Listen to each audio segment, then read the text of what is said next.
Hey everybody, welcome back. It is the middle of December, but I am here to announce the eyeshadow palette that has been chosen for my 2026 Pan That Eyeshadow palette. I'm so excited to do this video. A couple weeks ago, I put up a poll on my channel and listed all of the eyeshadow palettes that I have.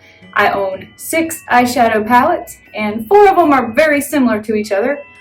I had an idea how the votes would go, and I was like, way wrong. I am so stunned by the winner of this poll. However, I'm going to do what you say, and I am going to pan the eyeshadow palette that got the most votes on that poll, and I'm officially closing voting on that. So since I only own 6 palettes, this won't take long. I'm going to run through all the 5 losers, tell you how many votes they got, and kind of give you my thoughts on how I thought the voting would go. First up, with 0 votes, is this CoverGirl's True Naked Sunsets palette. I bought this sometime last fall because I really wanted some purple and dark eyeshadows for the Halloween season. I think I've used it twice.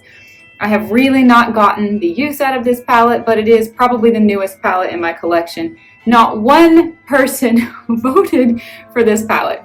I can't say that I'm super surprised nobody voted on it, but when you see the palettes people did vote, I don't understand the logic behind it. At least this has like some fun pops of color and some really icy shimmers here, but that's okay. Nobody voted for this palette. We're going to close it up. I probably won't see this again until 2027. Next up, this is my ColourPop Nude palette, and of all the eyeshadow palettes in my collection, this is one of the most heavily used palettes. It's very dirty. I used this all summer long in Washington, D.C.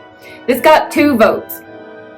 I understand it can be a little bit boring, and ColourPops are known for being, I just know from watching other project panners, for taking for freaking ever to pan a ColourPop eyeshadow palette. I've been watching Caitlin Costello try to pan a ColourPop eyeshadow palette for the entire year, and she's made amazing progress, but she's nowhere near done with the palette. 2 votes. This one is a loser. I'm a little bit bummed because this is such a fun palette. There's so many shimmers. This one's almost like a glitter. And I have loved this palette. But like I said, of all my eyeshadow palettes, this is one of the 2 that I have used the most heaviliest. So I have certainly gotten quite a bit of use and money's worth out of this palette. It's the loser. It's in second place from the bottom. So let's put this up. Probably won't see this until 2027. Number 3 was a shock to me. I thought surely people would choose Soft Glam by Anastasia Beverly Hills. It is the most expensive eyeshadow palette in my collection. I think it is the oldest eyeshadow palette in my collection. I've had it over a year.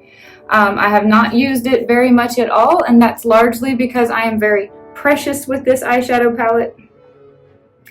Things like this, I just dropped the brush out of it. It was so expensive that I don't want to use it, but it's beautiful colors that are perfect for me. It is the oldest, it's the most expensive. I was sort of stunned that nobody chose it, but then I got to thinking there's a lot of project panners on YouTube who pan Anastasia Beverly Hills palettes. I know the Norvina, the Soft Glam, and the Modern Renaissance especially have been panned 1,000 times over. So maybe everybody's just kind of tired of seeing this palette get panned. And I get that. I totally do. I have an idea that I might incorporate for this black shade here called Noir, which I would really like to use up this over the next coming year. But unfortunately, I think Soft Glam only got 3 votes. 3 votes. It's only got 3 votes. Probably won't see this again until 2027 unless I come dip into that black shade. 3 down, 3 to go. This is my NYX Ultimate Warm Neutrals palette, and probably my favorite palette in my entire collection because every single one of these shades is warm toned. Sorry, I kind of gouged this out with my fingernail, but it's not been used a lot. It's been used more than I feel like it looks like. But this is such a great palette because it snaps shut, it's secure, I can trust it, I can travel with it, I can beat it up, I can take it in the air.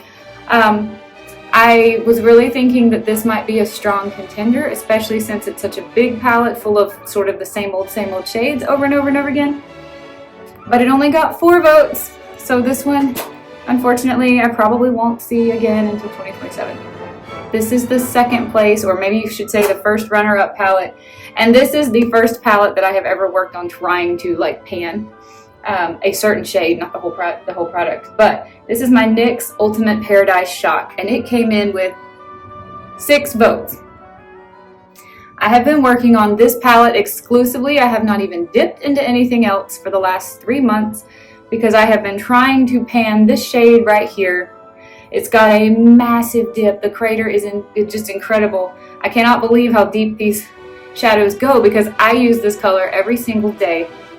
Now that I'm introducing my eyeshadow palette of 2026, I will be putting this away. I failed. I did not hit pan in this shade, but that's fine. I'm ready to move on to panning other things.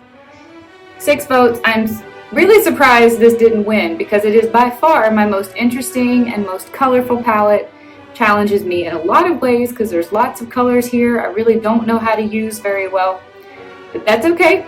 6 votes. This one is going to get put up and I won't see it again until 2027. When I tell you I am stunned by the winner of this poll. The smallest palette in my collection that only has 6 shades and what I thought would be so boring. This got 11 votes, like by a landslide, almost double the first runner-up. This is my Milani Gilded Mini in the shade Champagne Problems. And when I saw how the votes were going, by the way, don't think I've touched this, maybe once or twice.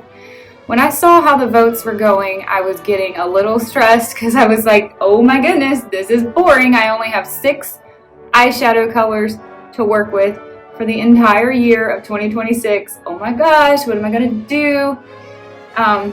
But like I said, it was a landslide win for this Milani. So I have decided to make lemonade here. And since this is what everyone chose, and these are great colors for me, it's a great palette, it's a tiny palette, fits in my makeup case fantastic, I can travel with it, it's secure. I'm gonna make the best of this. I am going to use this year to unofficially also try to pan my 2 eyeliners, which are fun colors. I have purple and I have teal. I'm starting out with the purple because I've incorporated it into another project pan idea, and I'm going to try to use this eyeliner up completely because I'm going to get bored with this. I'm going to need a pop of color. I think purple is just the thing. Let me show you how much of this purple I have left. I have almost the entire thing. I need to figure out a way of marking this, but I'm not sure how to do that. I am going to put this, well actually I already have put this, into my project 50 Swipes with Diana. I have no idea how many times you have to use an eyeliner before you've used it up. But when I finish this, I'm going to switch over to the teal, and I'm going to see if I'm trying to pan this eyeshadow palette in 2026, can I also get the only 2 eyeliners that I own out of my collection in 2026.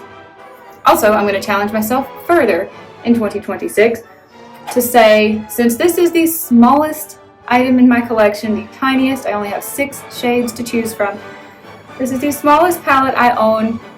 I'm not really going to challenge myself to pan this palette. I'm going to challenge myself to finish this palette, like the whole thing, every single bit. So what I've decided to do, this will, instead of using my face powder that I normally use, this will be my eyeshadow setting shade every single day, transition shade every single day until it's gone.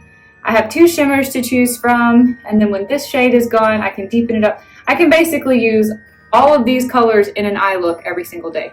I'm going to be very boring. The only pops of color you're going to see are going to be purple for a while, but set my shade, transition, choose one of these for a lid shade, deepen the outer corner, done. And this, I'm going to try to use this shade as an eyeliner. I have another plan for an eyeliner before I dip into this first. Before I try to use it as an eyeliner though, I want to see if I can't put a dip in it using it in my brows. And currently, if you've been watching for a while, I use nothing in my brows. I just use a clear brow gel to keep them straight. So I have eyebrows like a freaking barn owl. They go every which way, every direction. I'll have little curlicues, little squigglies. I only use clear brow gel right now on my brows, but I'm thinking maybe I could enhance my eyebrows by trying to shape them with an eyeshadow palette every single day. And if I can do that, that essentially helps me to use 5, if not 6 of these shades every single day. There is no point in challenging myself to pan this when I think I could challenge myself to finish this, and I'm going to buckle down and make that very serious. The only thing standing in my way is my ColourPop Ladybug Super Shock, which, if you see here, is awfully similar. I mean, I have two kind of champagne-y shimmer shades. That's exactly what this is. But I'm only putting 50 swipes in this. I think I can knock that out pretty easily. I can try this again. I will try this again as an inner corner highlight and as a highlight on my cheek, although I've tried it before, it doesn't work. Once I put my 50 dips in this, though, it is full steam ahead with this shade and then this shade. All right, there you have it. This is my 2026 Project Pan That Eyeshadow Palette. And I'm going to take it a step further and see if I cannot finish this I'm going to take it a step further and see if I can't finish this eyeshadow palette in 2026. Thank you so much to everyone who cast a vote for me. I really, really appreciate that.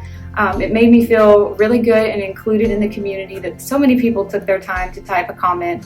And a lot of them even explained why they picked what they picked. And I agree with most of the things that were said.